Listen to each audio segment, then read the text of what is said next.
Nah, khawatir soto buatan ini nggak laku, akhirnya Benget pun memberikan soto itu yang udah ada olahan dari organnya Tuti, memberikan soto itu secara gratis ke pelanggan-pelanggan. Bapak-bapak yang lagi datang di sini hari ini, aku mau ngasih 1 mangkok soto gratis buat kalian. Silakan dimakan, nggak usah dibantu. Hai, assalamualaikum warahmatullahi wabarakatuh. Terima kasih sudah klik video ini. Di malam ini aku akan membahas sebuah kasus kriminal yang sempat heboh di Indonesia pada tahun 2013 yang lalu. Pelaku dari kasus ini adalah seorang laki-laki yang berperangai keras, semena-mena, dan juga suka selingkuh. Pokoknya semua sifat red flag tuh diborong sama dia. Dan saking seringnya selingkuh, laki-laki itu udah macam mati rasa gitu loh. Sampai-sampai dia tuh betul-betul tidak bisa menghargai yang namanya perempuan.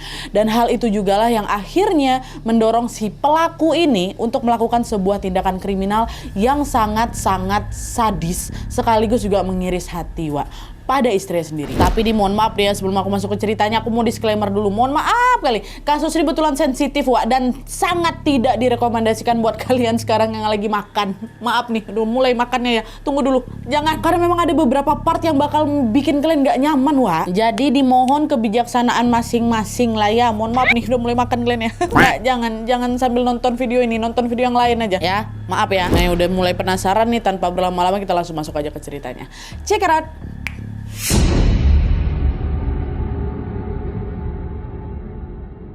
Oke, kasus kriminal yang akan aku ceritakan ini melibatkan seorang laki-laki yang bernama Benget Situmorang atau biasanya juga dipanggil Impus. Nah, si Benget ini lahir di desa Ambarita, Pulau Samosir, Sumatera Utara. Sejak kecil dia ini dikenal sebagai anak yang memang udah nakal, Dia liar dan selalu membantah perkataan orang tuanya. Nah, perilaku itulah yang membuat si Benget ini seringkali bertengkar, seringkali berkelahi sama orang tuanya, terutama sama bapaknya. Nah, karena situasi di rumah itu jadi penuh ketegangan gara-gara berantem terus sama bapaknya, pada suatu hari neneknya Benget yang waktu itu tinggal di Jakarta ngajak si Benget ini buat merantau. Nenek bilang, daripada kau asik berantem terus sama mama bapakmu, udahlah lebih baik kau ikut aja lama nenek ke Jakarta. Di sini kau langsung nyari kerja di sini supaya kau dapat uang, kata si nenek kan. By the way, waktu itu memang neneknya si Benget ini sudah lebih dulu merantau ke Jakarta Nah, mendengar tawaran dari neneknya, si Benget ini mau Dia bilang, iyalah nek, maulah aku ke sana, kayak di sana lebih baik lah daripada di sini. Nah, setelah setuju, si Benget ini pun pergilah itu merantau ke Jakarta kan, dan tinggal di rumah neneknya yang berlokasi di kawasan Otista, Jawa Timur. Setibanya di Jakarta, Benget pun segera langsung melamar pekerjaan, tapi nggak langsung keterima, Hal itu terjadi karena Benget ini pengennya kerja di kantoran, tapi dia tuh nggak punya pendidikan atau keahlian yang mumpuni gitu loh, Nah, karena impiannya itu tidak terwujud, si Benget ini pun putus asa lah, dia nggak dapat kerja di sana. Setiap hari dia cuma berdiam diri aja di rumah neneknya tanpa berusaha melamar pekerjaan lagi. Nah, nengok si Benget ini nggak mau berusaha lagi, si nenek enak gue lah, Benget, aku sampai kapan mau malas-malasan kayak gini? Cari kerja lah sana biar kau dapat uang. Emang aku mau kerja apa, Nek? Kata si Benget kan, emang aku mau kerja apa, Nek? Aku udah ngelamar kerja kemana-mana belum juga aku diterima. Susah kali cari kerja di Jakarta nih rupanya ya, katanya. Kalau kau nyari kerja di kantoran yang memang susah lah. Udah kau coba aja lah lamar jadi supir, kan kau bisa nyetir, kata neneknya kan. Dan by the way juga Benget ini memang punya keahlian mengemudi kendaraan gitu kan. Nah, denger itu Benget jadi mikir, oh iya ya, nggak apa-apa lah, daripada aku nganggur mending aku jadi supir aja, kata si Benget. Nggak jadi dia mau kerja kantoran, Nah, dengan segera si Benget ini pun langsung melamar pekerjaan sesuai dengan keahliannya, yaitu dia ini bisa mengemudi kendaraan kan. Hingga akhirnya dia pun diterima menjadi supir Kopaja atau minibus. Nah, semenjak bekerja sebagai supir ini, gaya hidupnya si Benget ini pun secara perlahan-lahan mulai berubah. Tapi dia ini malah berubah atau malah terbawa arus pergaulan teman-temannya yang tidak baik, yaitu suka menghabis-habiskan uang untuk berhura-hura dan juga main perempuan. Nah, kebiasaan itu berlangsung selama bertahun-tahun sampai akhirnya pada tahun 2000 si Benget ini menemukan tambatan hatinya dan mulai berhenti main perempuan. Nah, jadi ceritanya pada saat dia ini sedang bekerja, si Benget ini berkenalan dengan seorang wanita bernama Roini yang merupakan salah satu penumpangnya, Jadi hampir setiap hari si Roini ini selalu menaiki Kopaja yang dikendarai sama si Benget untuk pergi bekerja. Jadi macam udah langganannya si Benget lah gitu, Nah, karena sering ketemuan inilah, Benget dan juga si Roini pun saling jatuh cinta lah, dia itu cinlok lah mereka ceritanya kan. Dan akhirnya berpacaran. Gak lama kemudian mereka pun menikah di Samosir, di kampung halamannya si Benget. Nah setelah resmi menikah di Samosir itu, Benget nggak stay di sana Wak. Dia ngajak lagi si Roy ini balik lagi ke Jakarta buat merantau lagi dan memulai kehidupan baru sebagai pasangan suami istri. Nah di masa awal pernikahan Wak, hubungan Benget dan juga Roy ini berjalan baik-baik aja. Mereka saling menyayangi dan juga tidak pernah mengalami masalah yang serius lah gitu. Tapi sayangnya hal itu tidak berlangsung lama juga Wak, karena setelah beberapa bulan menikah, Roy ini baru tahu ternyata si Benget ini tidak sebaik yang dia pikir.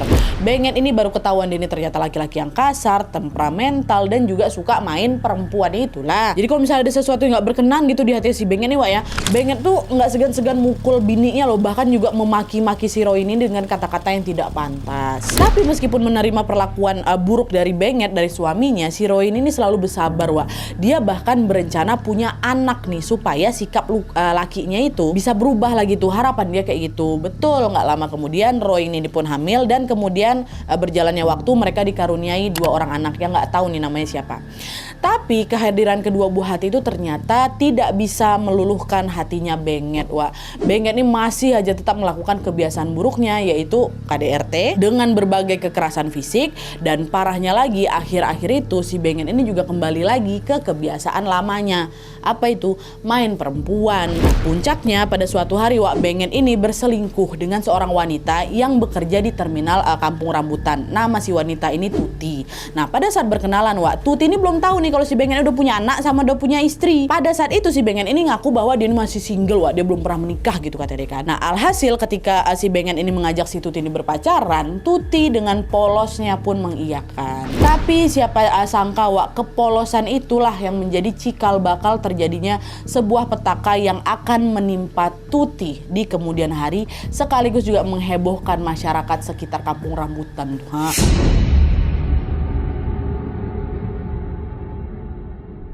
Jadi setelah berpacaran dengan si Tuti ini Wak ya, Benget ini jarang kali balik ke rumah buat nemui Roy ini istrinya.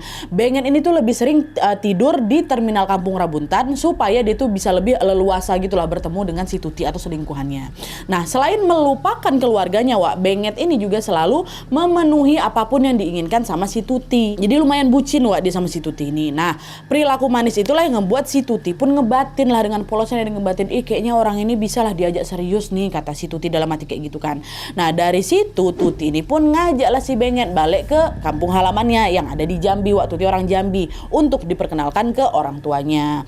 Nah pada saat pertama kali bertemu sama Benget Wak, orang tuanya Tuti itu langsung terkesan kali sama si Benget. Mereka tuh menganggap bahwa Benget ini adalah laki-laki yang sopan dan juga dia baik hati lah gitu. Bapaknya Tuti ini bahkan meminta si Benget untuk udahlah kamu nikahi aja lah anak aku gitu loh. Langsung pengen anaknya dinikahin Wak sama si Bengetnya. Dengar itu Benget tersenyum dan dia pun berjanji akan menikahi Tuti secepatnya. Oh iya Pak, doain aja lah semoga semuanya lancar. Saya nabung dulu, nanti kalau sudah pas, sudah matang, saya sudah siap, baru akan saya nikahi anak Bapak. Tapi ucapan itu ya udah cuman sekedar omong kosong aja Wak. Kenapa? Karena pada kenyataannya si Benget ini memang belum siap untuk menjalani hubungan yang lebih serius sama Tuti. Orang dia punya istri kok. Dia pun bohong sama si Tuti kalau dia punya istri kan. Di situ Benget mikir kalau masih pacaran masih oke lah. Aku belum siap nih kalau misalnya nikahin dia. Aku udah punya istri, udah punya anak. Macam mana aku ngomong sama orang itu? Nah di sisi lain Tuti juga nggak pernah menuntut si Benget ini untuk nikahin dia cepet-cepet Wak, karena dia pun tahu kalau Benget ini kayak memang belum siap lah, mungkin secara finansial dan mental, mungkin dalam hati dia kayak gitu. Alhasil mereka pun tetap berpacaran Wak selama bertahun-tahun lamanya di balik Roy ini. Tahun pun berganti, semakin lama hubungan Benget sama si Tuti ini pun makin jadi mesra lagi Wak. Tapi sebaliknya hubungan Benget sama Roy ini, istrinya ini justru makin buruk aja. Kala itu Benget ini sama sekali nggak pernah lagi balik ke rumah Wak, dan dia ini juga nggak pernah lagi memberikan nafkah sepeser pun kepada Roy ini. Hal itulah yang membuat si Roy ini harus bekerja keras, dia banting tulang siang malam untuk bisa menafkahi kedua anaknya. Orang bapak nggak ngasih duit kok. Nah, meski kecewa dengan suaminya Wak, Roy ini tetap berusaha untuk mempertahankan pernikahannya. Tapi setelah Roy ini tahu kalau si Benget ini selingkuh dengan wanita lain, wah barulah di situ si Roy ini mantap untuk bercerai. Akhirnya ketahuan lah gitu kan. Nah setelah bercerai, Benget ngerasa senang dia di situ, dia nggak ngerasa nyesal sama sekali karena dia menganggap dia ini makin bebas lagi bisa berhubungan sama si Tuti kan. Barulah di titik ini setelah diceraikan sama istrinya, si Benget baru bisa bersedia untuk menikahi si Tuti. Nah baru dia nikah nih. Nah setelah menikah dengan Tuti, Benget pun mengalami masalah dalam pekerjaannya rupanya. Entah masalah apa yang nimpa dia Wak ya, tapi yang jelas Benget ini memutuskan untuk berhenti bekerja sebagai supir Kopaja tadi, dan dia berganti profesi menjadi supir angkot. Tapi lagi-lagi hal itu juga tidak bertahan lama, Wak, karena Benget ini kembali berhenti bekerja tanpa alasan yang jelas. Nggak tahu lah ini apa alasannya kan. Nah, karena dia nggak punya pekerjaan tetap, pada suatu hari si Benget ini pun kepikiran, Wak, dia pengen buka usaha sendiri gitu loh, supaya dia bisa dapat uang, yaitu dengan berjualan soto di terminal Kampung Rambutan. Nah, untuk memuluskan rencananya, Wak, Benget ini pun menyewalah sebuah kios yang juga akan dijadikan tempat tinggalnya, Wak. Jadi situ tuh rencananya mereka bakal jualan di sana, tinggalnya juga di sana, tidurnya di sana gitu kan. Nah, setelah semuanya siap, Benget pun segera langsung membukalah ini kedai sotonya. Tapi sejak pertama kali kedai itu dibuka, Wak, kedai itu sepi kali, nggak ada yang mau beli gitu loh. Ya karena nggak ada pembeli, duit nggak masuk, ya Benget nggak punya uang lah itu kan untuk bisa menafkahi si Tuti, istri keduanya nih ya. Nah, nggak kehabisan akal di situ, Benget pun akhirnya terbersit untuk menjual tua atau minuman keras, Wak, secara ilegal di kedai sotonya itu juga. Nah, Benget beranggapan bahwa minuman keras itu akan lebih menarik perhatian pelanggannya gitu loh daripada soto buatan dia. Ternyata pemikiran buruk itu, Wak, terbukti pula setelah dia berjualan miras, Wak. Kedai soto milik si Benget ini ramai tuh dikunjungi sama pelanggan yang juga sebagian besar adalah mantan teman kerjanya sesama supir. Jadi semua kon-konnya pada datang tuh ke sana bukan buat makan soto, buat beli miras. Benget pun mendapatkan uang dengan nominal yang sangat besar setiap harinya. Dah, akhirnya dia jadi jualan miras nih dengan berkedok jualan soto gitu kan. Setelah usahanya sukses dan dia pun punya banyak uang, Wak, di sanalah perilaku Benget ini kembali lagi muncul. Buruk-buruk dia kemarin tuh kembali muncul lagi. Dia ini sering menghabiskan uangnya untuk hura-hura lagi dan juga main perempuan. Si Benget ini jatuh cinta lagi deh sama perempuan lain, sama penjual jamu keliling namanya Tini. Dideketinnya lah si Tini itu kan, dan ternyata Tini pun merespon, Wak. Tapi Tini ini udah tahu kalau Benget itu adalah suaminya Tuti, tahu. Cuma Tininya ngerespon aja gitu loh. Dia juga mungkin kesepian apa kayak gimana, dia mungkin juga suka sama si Benget ini kan. Nah, akhirnya mereka pacaran lah ini. Benget selingkuh lagi. Nah, perselingkuhan itu dilakukan secara diam-diam, Wak, tanpa sepengetahuan Tuti tentunya. Nah, biasanya si Benget ini akan menemui si Tini di suatu tempat yang memang jauh dari kedai sotonya.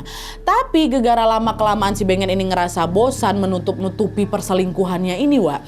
Suatu hari Benget ini bilanglah dia ke Tini kan, sayang, daripada kita backstreet, daripada kita diam-diam terus kayak gini, gimana kalau kau jualan jamunya di kedai aku aja, aku nggak usah keliling-keliling, di kedai aku aja, biar kita bisa lebih leluasa lagi ketemu. Itu kata si Benget. Si Tini pun jawab, janganlah sayang, aku takut nanti ketahuan sama istrimu. Katanya, udah, aku nggak usah takut, nggak usah aku khawatirin istriku, urusan itu biar aku yang ngurus. Udah, pokoknya aku jualan aja di kedai soto aku, kata gitu. Nah, karena Benget ini berkali-kali meyakinkan, akhirnya si Tini ini pun setuju dia buat jualan jamu di kedai soto miliknya si Benget, tempat tinggal si Benget sama istrinya tuh. Dan selama berjualan di sana, Wak, mereka berdua ini bersikap senormal mungkin gitu loh untuk merahasiakan perselingkuhan itu dari si Tuti. Tapi yang namanya orang lagi di mampu asmara kan, lama-lama si Benget sama si Tini ini juga nggak bisa nahan diri pula, Wak. Mereka beberapa kali tuh bermesraan, dekat-dekat, pegang-pegang tangan, sampai akhirnya ketahuan kegap sama si Tuti. Nah, menyadari kalau suaminya selingkuh, marahlah si Tuti. Aku kurang ajar kok, Bang, ya. Bisa-bisanya kau selingkuh di kedai kita pula, kau bawa pula wanita selingkuhan kau tuh buat kerja di sini juga. Aku nggak mau ya, pokoknya kau usir si Tini itu dari tempat ini, kata si Tuti. Nah, dengar amarah istrinya, Wak, bukannya dia sadar ya, si Benget ini justru nggak terima. Dia justru balik marah ke si Tuti, dipukulnya malah si Tuti. Tuh toh kalian, mendapatkan perlakuan itu ya Tuti jadi emosi juga lah. Tuti udahlah dia nggak terima diselingkuhi, dihajar pula dia lagi kan. Hampir setiap hari, Wak, mereka ini selalu bertengkar gara Tuti tuh ya pasti lah, Wak, dia nggak suka lah ada kehadiran selingkuhannya di kedai dia. Nah, di sisi lain, semakin si Tuti ini berontak ngelawan ke dia, si Benget ini justru makin menjadi-jadi, Wak. Benget ini bahkan tidak segan-segan bermesraan dengan si Tini di hadapan si Tuti. Gak cuma itu aja, Wak. Di titik ini, Benget dan si Tini bahkan menganggap Tuti sebagai penghalang bagi hubungan mereka. Karena mereka merasa terganggu, mereka pun akhirnya merencanakan sebuah tindakan sadis untuk memberi pelajaran kepada si Tuti. Nih ya, Wak, ya. Nih ya. Sebelum kita masuk ke segmen berikutnya, aku mau ingetin lagi, dah kedua kali aku ingetin ya. Part bagian ini betul-betul mengganggu kali, Wak, untuk sebagian orang mungkin. Jadi sekali lagi mohon kebijaksanaan kalian masing-masing. Kalau kalian masih nekat juga makan sampai detik ini, jangan, Wak. Ya, jangan. Okay. Stopkan aja video ini. Kalian makanlah dulu, habiskan, nanti baru lanjut lagi, nggak apa-apa. Nanti dingin makanan kalian nggak enak, mending makan sekarang. Ya, aku udah ingetin kedua kali ya. Ini kita masuk nih ke aksi kejahatannya si Benget. Ya Allah, astagfirullahaladzim.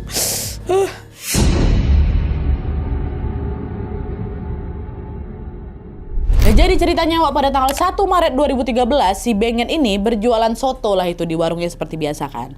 Nah setelah malam tiba, Benget ditutupnya lah itu warung sotonya. Diajaknya lah si Tini nih untuk melancarkan aksinya yang sudah dia rencanakan untuk menghabisi si Tuti, Wak. Pertama-tama waktu itu si Benget ini ngajak si Tuti istrinya nih ya, untuk minum tua tadi lah, buat minum miras itu sampai si Tuti mabuk berat. Nah setelah si Tuti ini mabuk, Wak, Benget kemudian mengajak si Tuti untuk berhubungan suami istri gitu. Nah entah apa yang ada di pikiran Benget waktu itu, Wak ya, tapi yang jelas di saat si Tuti sudah mulai kelelahan berhubungan, disitulah Benget memukulkan sebuah tongkat kayu ke kepalanya si Tuti sampai bocor kepala si Tuti. Wah, habis gitu kan. Nah, udah diantam ya. Berkali-kali loh diantam ya. Masih hidup si Tuti. Melihat Tuti terluka, bukannya dia berhenti, bukannya dia sadar, Wak, Benget justru langsung menyeret si Tuti ke kamar mandi, diguyurkannya si Tuti pakai air dingin. Nah setelah diguyur pakai air, Benget balik lagi dipukulnya si Tuti pakai tongkat tadi tuh, baru si Tuti ini pingsan. Dah, setelah si Tuti dipingsan, Wak, Benget langsung dipanggilnya selingkuhannya, dipanggilnya si Tini kan. Tini bantu aku angkat nih si Tuti ke tempat tidur. Dah, setelah Tuti direbahkan di tempat tidur ini, Wak, disitulah kejahatan sadis berikutnya terjadi. Kalian tahu apa? Di saat si Tuti ini masih tidak sadarkan diri gara-gara pingsan tadi tuh, Benget pergi dia ke dapur, direbusnya air sampai mendidih, terus dimasukkannya air tuh ke dalam botol ukuran 600 liter gitu loh, Wak. Aduh, nggak tega aku ngomongnya ya. Botol yang berisi air panas, Wak, mohon maaf nih ya, dimasukkannya ke alat vitalnya si Tuti sampai menjerit Tuti itu. Bayangin Tuti itu tadi terakhir apa? Pingsan, terbangunnya gara-gara itu. Oh Allah. Tuti sadar gara-gara itu, Wak. Dengar jeritan di situ Tuti, bukannya berhenti dua binatang nih. Benget ini, Wak, justru makin menggila lagi. Detik itu juga si Benget diambilnya tongkat kayu lagi ya, dipukulnya lagi si Tuti ini secara membabi buta. Dan setelah dia puas melampiaskan emosinya, Wak, si Benget ini dikuncinya lah si Tuti nih di kamar dia tanpa mempedulikan nasib si Tuti. Udah digitukan dipukul habis-habisan, dikunci sama siapa. Jadi dia siapa, si Benget sama si Tini lu nggak tahu si Tuti dalam waktu itu udah meninggal atau masih hidup, nggak peduli juga orang tuh berdua, Wak. Itu dihabisin si Tuti itu dengan cara kayak gitu. Dah. Terus keesokan harinya Benget balik lagi lah itu, balik deh jualan soto seperti biasa. Si Tini juga balik jualan jamu seperti biasa kan. Seharian itu mereka bersikap biasa aja, soalnya tidak terjadi apa-apa. Dan di sini juga mereka belum ngecek lagi ya kondisi si Tuti, masih tetap dikunci sama mereka. Nah malam harinya, ini kan dari pagi kan, malam harinya setelah kedai itu tutup, Benget sama Tini lagi-lagi nggak dibukakannya kamar tua. Dan hal itu berlangsung selama kurang lebih 3 hari. 3 hari dibiarkannya Tuti di situ. Sampai akhirnya di hari ketiga barulah mereka samar-samar mencium bau tidak sedap dari kamar tempat Tuti dibaringkan. Nah karena penasaran di situ, mereka pun segera langsung membuka pintu kamar dan disitulah mereka melihat Tuti sudah terbujur kaku dengan wajah pucat dan luka di mana-mana. Panik mereka, mati Tuti nih nggak dek, kata si Benget si bodoh ini kan. Si Tini bilang, aku nggak tahu bang, cobalah bang cek sendiri, kata gitu kan. Dan untuk memastikan Tuti ini betul-betul meninggal, Wak, dengan bodohnya si Benget ini malah dimasukkannya air putih tuh ke dalam mulutnya si Tuti. Ece mau disadarkan ya, minum aku dulu sayang. Tapi nama Tuti udah meninggal, udah jadi mayat, dikasih minumnya otomatis air tuh keluar lagi lah ya kan. Baru setelah itu mereka sadar kalau Tuti ini sudah meninggal dunia. Waktu udah tahu meninggal, baru mereka berdua nih panik, Wak. Mereka kebingungan nih gimana cara buang jasadnya Tuti ini tanpa diketahui orang lain. Gimana nih caranya dia mati pula dia nih, kayak gitu. Panik lah mereka berdua kan. Dan seolah sudah hilang akal, Wak, disinilah Benget berinisiatif untuk memisah-misahkan jasad Tuti, terus dimasukkannya lah ke dalam 7 kantong kresek yang berbeda. Ya, ke-7 kantong itu rencananya akan dibuang secara terpisah besok harinya. Jadi nggak langsung dibuang malam itu. Malam itu mereka ngeksekusi dulu lah tuh. Tapi rencana itu berubah total, Wak, hanya dalam hitungan menit aja. Hal itu terjadi gara-gara apa? Si Benget ini mual-mual dia akibat dia mencium bau busuk dari, mohon maaf, organ ususnya Tuti. Nggak tahan dengan bau itu, akhirnya Benget pun langsung dibuangnya kantong pertama yang berisi usus itu ke sungai terdekat. kantong pertama. Nah selesai membuang kantong pertama Wak, malam itu Benget berencana untuk membuang kantong berikutnya. Jadi nggak nunggu besok, malam itu juga. Dan supaya rencananya berjalan lancar, malam itu juga nih si Benget ini pergi Wak, dia sewa sebuah angkot punya juragannya dulu. Kita sebut aja lah nama bapak juragan ini Pak A ya. Setibanya di rumah Pak A, Benget ngomong, "Pak, saya mau charter Pak, mau charter angkot Bapak. Tapi cuma semalam aja kok Pak, nggak lama-lama." Pak A jawab, "Buat apa kok sewa angkot? Bukan aku sekarang lagi jualan apa?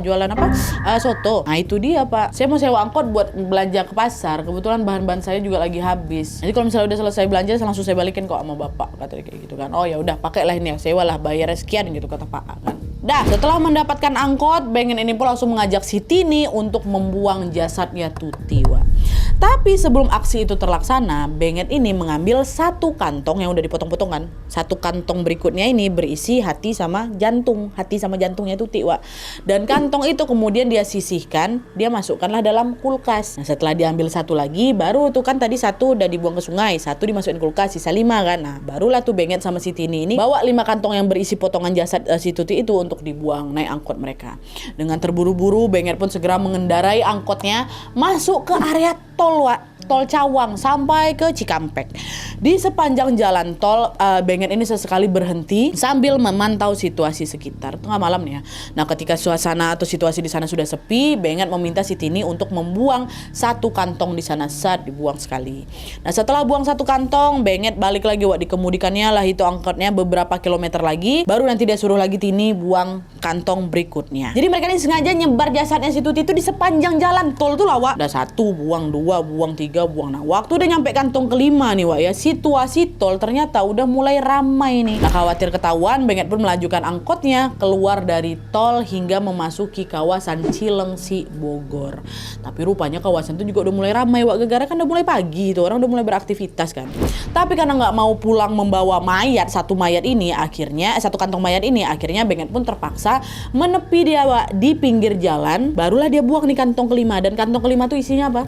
Kepalanya Tuti. Astagfirullah. Dah dibuang ya kan. Dah nggak ada lagi nih kantongnya kan. 1, 2, 3, 4 ada di tol, yang satu di daerah Cilengsi. Nah, setelah itu baru tuh mereka tancap gas balik lagi ke Jakarta. Nah setibanya di Jakarta Wak, mereka langsung mengembalikan angkot milik Pak A itu. Terus barulah mereka balik ke rumah.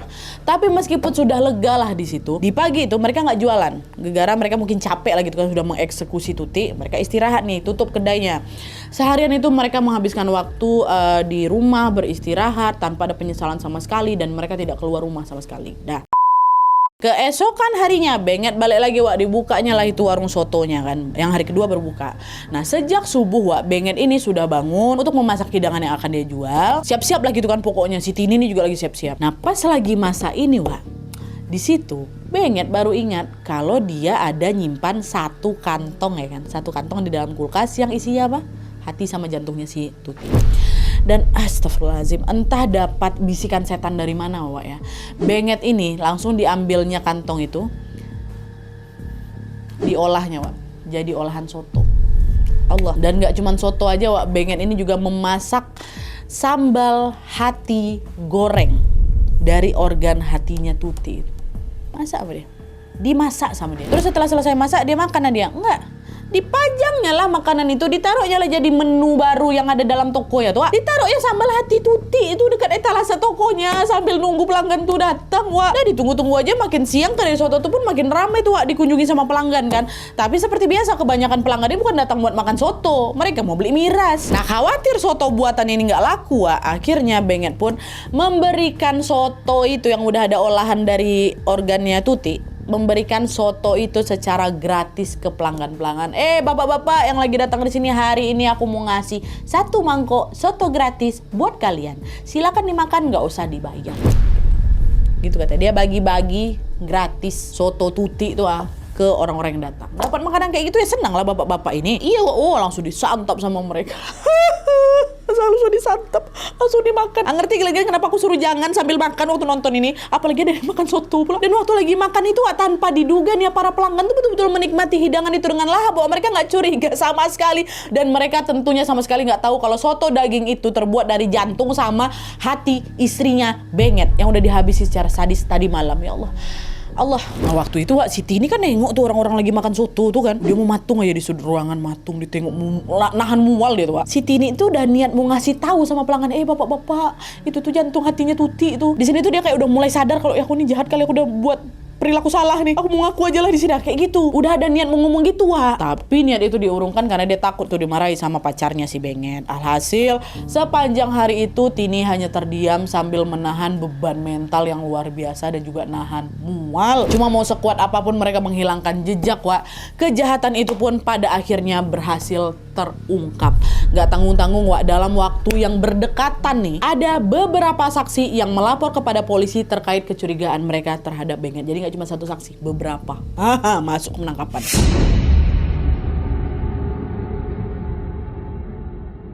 Nah, jadi Wak, ketika Benget ini disibukkan dengan warung yang lagi ramai, di sisi lain warga Cilengsi dikejutkan sama sebuah penemuan kantong kresek yang kelima tadi tuh, yang berisi apa? Kepala manusia di tepi jalan raya Cilengsi.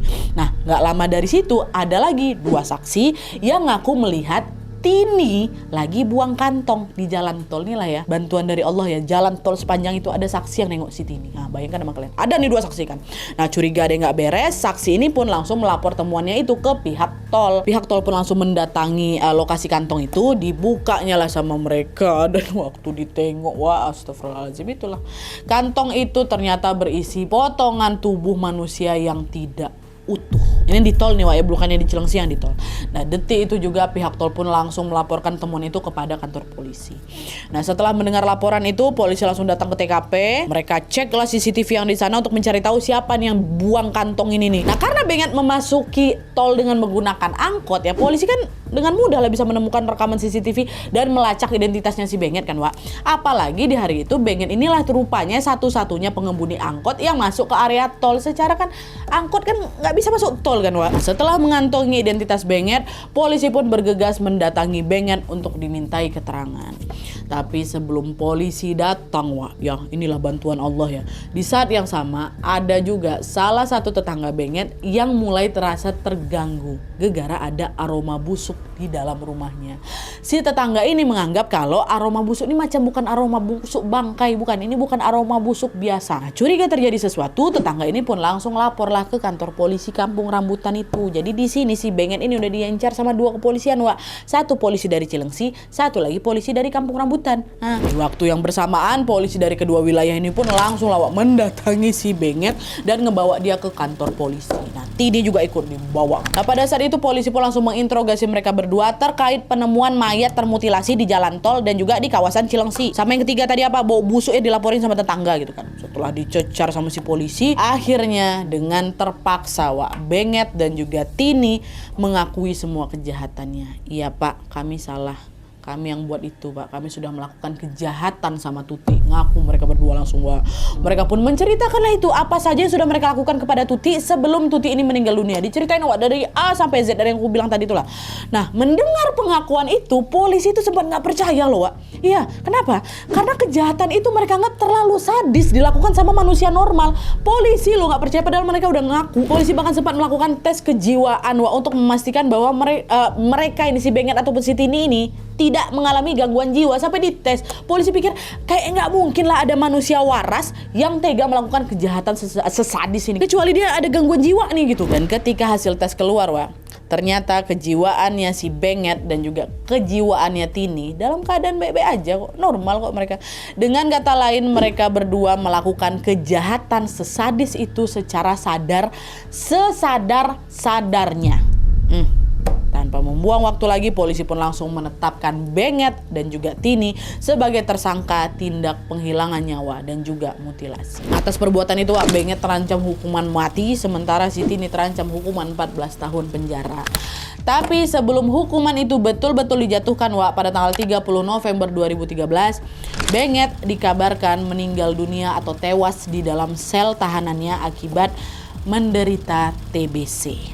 Jadi bisa dibilang Benget ini tewas sebelum sempat mempertanggungjawabkan kejahatannya pada istrinya sendiri. Mati dia dalam sel, katanya TBC. Oke Wak, jadi itu tadi kasus penghilangan nyawa yang sangat amat sadis yang sudah dilakukan Benget. Pas aku tahu cerita ini Wak, aku tuh kayak, masa sih? astagfirullah, macam gak nyangka gitu loh, kok ada kejahatan sekejam ini di Indonesia. Betul-betul sadis sekali kok Benget. Udahlah kok kasar, kok tukang selingkuh, pembunuh sadis kok pula. Dan ngeselinnya lagi Wak, Benget ini belum sempat dihukum atas semua kejahatan yang sudah dia lakukan di dunia. Tapi percayalah, balasan akhirat itu lebih dahsyat Benget. Semoga waktu itu Benget betul-betul menyesali dan dia udah tobat. Semoga aja Wak ya. Semoga kalian juga yang nonton video ini dijauhkan dari orang-orang jahat dan gak pernah dipertemukan sama orang yang sejahat Benget ini. Baik-baik kalian semua Wak ya. Jaga pergaulan Wak. Kalau kalian ketemu sama orang yang kasar atau juga orang yang suka selingkuh nih ya, pasangan kalian suka selingkuh, sebaiknya udahlah tinggalin aja lah daripada berdampak buruk di kemudian hari Wak ya. Dan sebelum aku menutup video ini Wak, mari sama-sama kita doakan semoga almarhumah Tuti diterima di sisi Allah Subhanahu wa taala dan semoga kasus ini tidak pernah terjadi lagi ke depannya. Amin ya robbal alamin. Oke, Wak, jadi sekian dulu videonya. Terima kasih banyak yang sudah menonton. Kalau kalian suka video ini, klik like-nya. Jangan lupa komen di bawah untuk ide dan saran-saran untuk selanjutnya. Jangan lupa nyalain notifikasinya supaya kalian tahu kalau upload video baru. And as always, jangan lupa untuk klik tombol subscribe supaya kalian sama-sama tahu informasi menarik dan menegangkan dari channel aku. See you next video, Wak. Bye.